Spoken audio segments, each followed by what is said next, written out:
Rally attendees say they shouldn't ever wear masks if they have any medical issues or mental health concerns, or if they feel they simply can't breathe. When George Floyd was saying, "I can't breathe," and then he died, and now we're wearing a mask, and we say, "I can't breathe," but we're being forced to wear it anyway.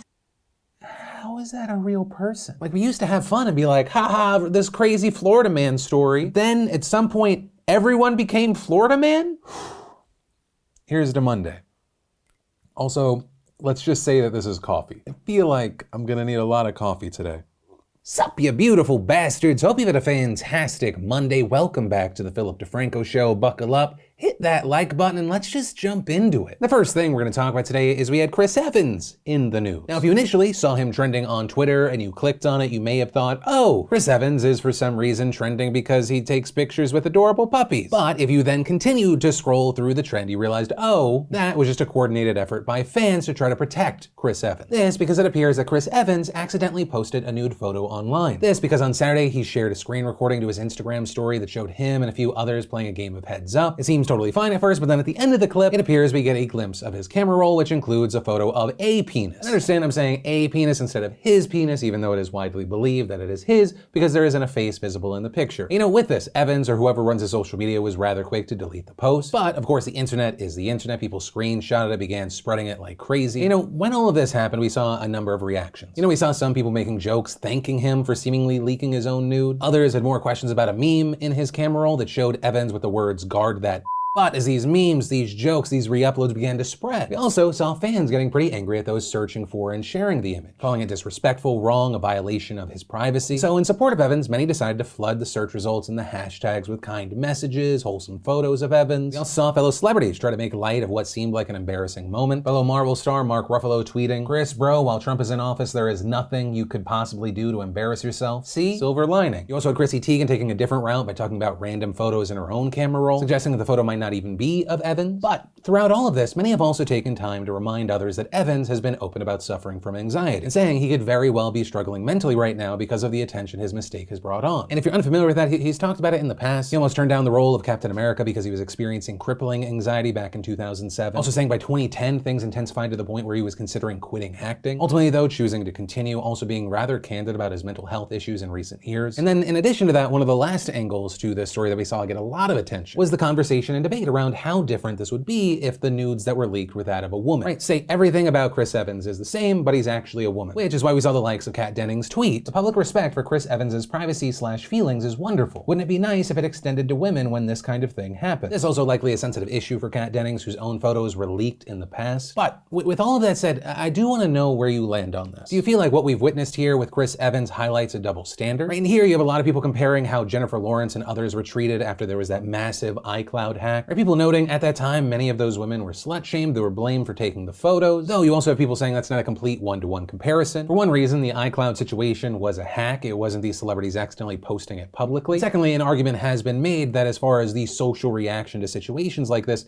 it's softened since then. Right, this belief that that massive hack had actually humanized many of the people who fell victim. But then in addition to that, you have people going even further and saying, yes, there is a double standard, but in general, maybe Evans aside, it's actually worse for the men. Because for some reason, they're seen as less of a victim, less needing of protection. But yeah, I don't know, where do you land on this? But from that, I want to share some stuff I love today, and today in Awesome brought to you by Vessi. If you don't know, Vessi makes 100% waterproof, sandproof, slushproof, and slip-proof sneakers that are incredibly comfortable, breathable, and actually pretty stylish. I personally have both their Cityscape sneakers and their new Weekend shoe, which by the way is machine washable. And you know, it's hard to find a lightweight shoe that'll actually keep your feet warm and dry through rain, snow, mud, whatever, and Vessi definitely surprised me with these. And their Dymatex material is the first dual climate knit material ever, meaning it regulates temperature, keeping you warm in the winter and letting sweat and heat escape in the summer. These shoes are also perfect for going on a muddy hike, the gym, running errands, walking the dog in the rain, or just going to the park with the kids. And fantastically, Vessi is also donating $5 for every Weekend sneaker to mental health awareness organizations like the Trevor Project. Their team is always finding ways to give back. So if you want to join me in experiencing the world's first 100% waterproof knit shoe, head on over to VessiFootwear.com/DeFranco, and then make sure you use code DeFranco at checkout to get $25 off. And the first bit of awesome today is actually a recommendation. You know, sometimes I recommend video games, TV shows, this time a movie. And that movie is The Social Dilemma. It's a really good doc about social media in these times. It also hits on a lot of the things I've been very concerned about with social media, but yeah, if you get 90 minutes, watch it. I highly recommend it. Then we had Gordon Ramsay roasting TikTok users' food. We got some Shia LaBeouf interview awesome. Also a special effect makeup artist reviewing special effect makeup and film. We got the teaser trailer for the trial of the Chicago 7. Then we got a new Dr. Mike video. We had Comedy Central giving us volume 2 of the Kroll Show's Oh Hello sketches. And if you want to see the full versions of everything I just shared, the secret link of the day, really anything at all, links as always are in the description down below. Then in Is TikTok About to Die news, we're now seeing reports that TikTok has accepted a bid from the software company Oracle. And this is huge and surprising news because for a while Microsoft appeared to be the front runner. However, last night they released a statement saying that ByteDance, TikTok's parent company, would not be selling the US operations of the app to them, writing, "We are confident our proposal would have been good for TikTok's users while protecting national security interests. To do this, we would have made significant changes to ensure the service met the highest standards for security, privacy, online safety, and combating disinformation." And it was shortly after that we got the confirmation that ByteDance had accepted the bid from Oracle. Now, what's interesting with this news is that what's happening with Oracle may not be a sale,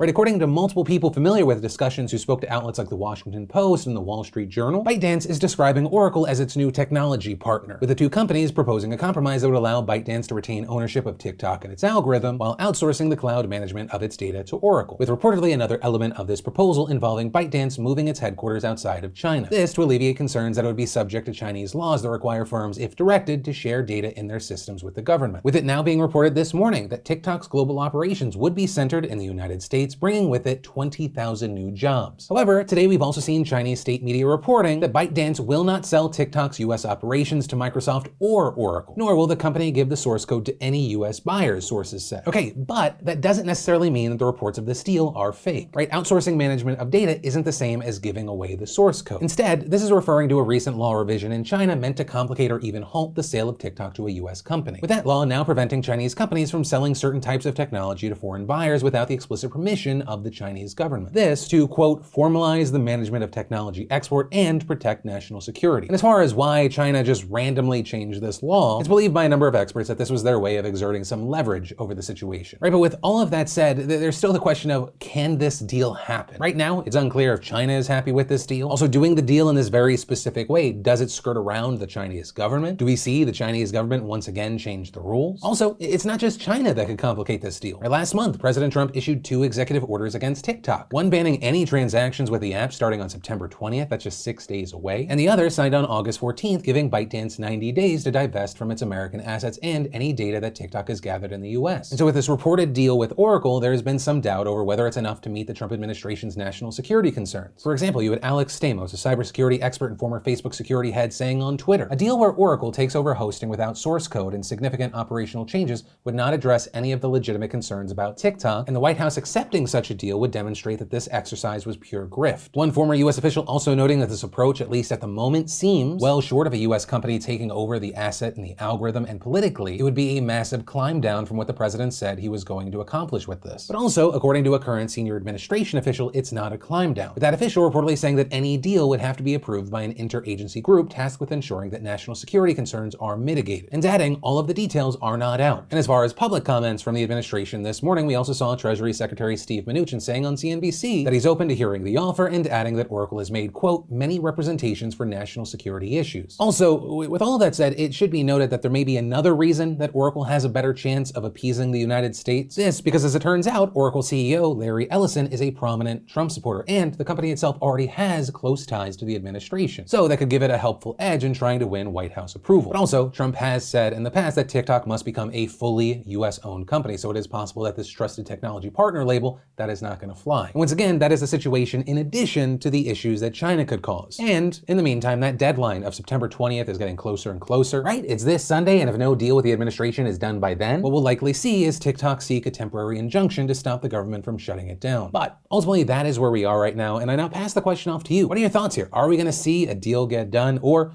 Is September 20th gonna come and there's no paperwork? Also, let's say a deal does get done. Are you happy to see that, or you think it's a bad thing, either because you're against TikTok or you're against the idea of seemingly Trump setting up a situation to reward an ally? I don't know, a lot's happening, but that said, I would love to know your thoughts on this. And then let's talk about the situation with the Los Angeles Sheriff's Department. Now, it all started Saturday night when 2 LASD deputies were shot in Compton. On Twitter, LASD described what happened as an ambush and said both sustained multiple gunshot wounds and were in critical condition, had to undergo surgery. But seemingly good news, both are out of surgery now, and officials have told reporters that while the long-term impact is unclear, it does look like they will recover. Now, as far as who did this, the suspect is still at large. There's a $100,000 reward being offered for information that could lead to finding and arresting the suspect. As far as publicly known evidence, the LASD has released a video showing the gunman. They approached the deputy's vehicle. Out of nowhere, they began shooting, then run away. With County Sheriff Alex Villanueva tweeting, "The suspect in this cowardly attack must be arrested and brought to justice." We also saw Trump and Biden speaking about this. Trump tweeting, "Our thoughts are with 2 sheriff deputies who were shot in Los Angeles. We send our love and support to their families and we pray to God for their recovery." With Joe Biden saying, "This cold-blooded shooting is unconscionable and the perpetrator must be brought to justice. Violence of any kind is wrong. Those who commit it should be caught and punished." Jill and I are keeping the deputies and their loved ones in our hearts and praying for a full recovery. Right, so as of recording, that is where we are. The search for the suspect is still underway, but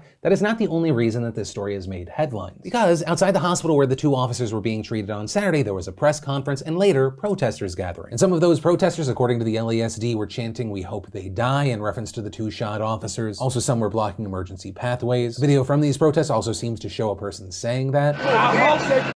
And Josie Huang, who's a reporter for LA's NPR station KPCC and The LAist, went to cover the shooting, press conference, and those protests that developed. And she and a protester both ended up getting arrested. But Huang's account of what happened and the LASD's account of what happened are notably very different. Right, so in tweets early Sunday morning, LASD said, "After deputies issued a dispersal order for the unlawful assembly of a group of protesters blocking the hospital emergency entrance and exits, a male adult protester refused to comply and cooperate. During his arrest, a struggle ensued, at which time a female adult ran toward the deputies, ignored repeated commands to stay back as they struggled with the male, and interfered with the arrest. The female adult, who was later identified as a member of the press, did not identify herself as press and later admitted she did not have proper press credentials on her person. Both individuals have been arrested for 148 PC, aka obstructing an officer." But Huang's side of the story, as well as videos that she took, paint a very different picture, with Huang later in the day taking to Twitter to explain what happened, saying she was charged for obstructing a peace officer while videotaping interactions between the officers and the protesters, adding she had made her way to her car after covering the conference, but then heard loud shouting outside the garage, so I went to check things out. I had on a lanyard around my neck with a press ID. And when she got outside, she saw the protesters, with Huang saying a couple were carrying large flags, others were filming deputies and taunting them. One deputy pointed a weapon at the protesters. I started filming on my phone, standing off to the side. No one took issue with me being there. And that tweet was accompanied by a video of what she captured at the time. The group had then dispersed, but deputies were still following at least one man down the street. So Huang walks behind at a distance, capturing what was happening by zooming in on her camera. But then, as she's following, this happens. Back up. Back up. Ow, back up. Her saying she was getting shoved around, had nowhere to back up, with her footage continuing as she ends up on the ground.